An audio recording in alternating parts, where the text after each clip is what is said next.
अस्सलाम वालेकुम, कहिड़ा हाल आहिनि। उम्मीद आहे तव्हां सभु ठीकु हूंदो, ख़ैरियत सां हूंदो। अॼु मां आई आहियां R. रमीज़ बुटीक शॉप ते। हिते तव्हांखे शादी जा, मङणी जा, बुकी जा ऐं सालगिरह वग़ैरह जा या तव्हांजी कंहिंजे रिश्तेदारनि में शादी आहे उन्हनि जा कपिड़ा हिन दुकान ते मिली था वञनि। फैंसी ब्रांडेड ऐं फुल डिस्काउंट्स आहिनि। अदा ॿुधायो त हिननि वटि डिस्काउंट बि जाम सारो आहे।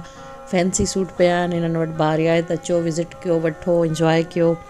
ऐं दुल्हन जा लहंगा बि हिते तमामु ई प्यारा पिया हुआ।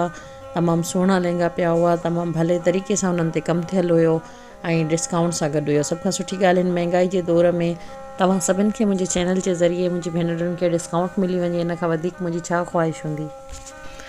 हिन दुकान ते दुल्हन जे लहंगे खां वठी ओपटन जे इवेंट ताईं जा सभु सूट फैंसी मौजूदु आहिनि। सभ खां सुठी हिन दुकान जी ॻाल्हि मूंखे इहा लॻी, जेके भाउ हिन दुकान जा ओनर आहिनि माशाल्लाह सां तमामु ई सुठा, तमामु ई ख़ुशि मिज़ाज आहिनि। तमामु सुठो रिस्पॉन्स ॾिननि। मूंखे ॾाढी ख़ुशी थी हिननि जी दुकान ते अची। दुनिया में कुझु अहिड़ा माण्हू हूंदा आहिनि जेके ॿिए कंहिंजे लाइ कुझु कंदा आहिनि। हीउ भाउ बिल्कुलु अहिड़ो ई मूंखे लॻो। जेतिरो हिननि तमामु घणो मूंखे रिस्पॉन्स ॾिनो, पंहिंजी भेनरुनि वांगुरु, पंहिंजी अदियुनि वांगुरु। अलाह साईं हिननि जे कारोबार में ईअं ई बरकत विझे। मुंहिंजी दुआऊं हिननि सां गॾु आहिनि।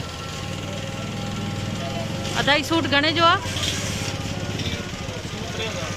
3000 जो। अगरि जेके चैनल ॾिसी अचे त हुन लाइ डिस्काउंट थी वेंदो। महिरबानी। अदा ॿियो ॾेखारियो। वेडिंग लहंगे जो निकाह जो लहंगा चल रहा है। ये हो तो 12000 रुपये जो और तमाम जगह सब्सक्राइबर इन इंशाल्लाह उनके ज़्यादा लगी। महिरबानी महिरबानी।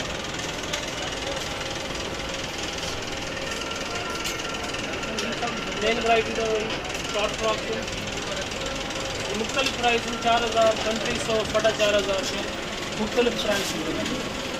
इसका सूट वगैरह ये इनका मुख्तलिफ प्राइस है।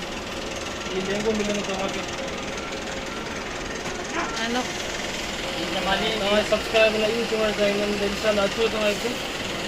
जेकी वधीक सब्सक्राइबर ईंदा उनजे लाइ इंशाल्लाह 10% डिस्काउंट मिलंदो। महिरबानी। अदा लेंगे हिन सां गॾु मूंखे ॾींदा इजाज़त। मिलां थी वरी तव्हां सां नवाबशाह जे कंहिं नेक्स्ट व्लॉग में। तेसिताईं पंहिंजो ख़्यालु रखिजो। अल्लाह हाफ़िज़।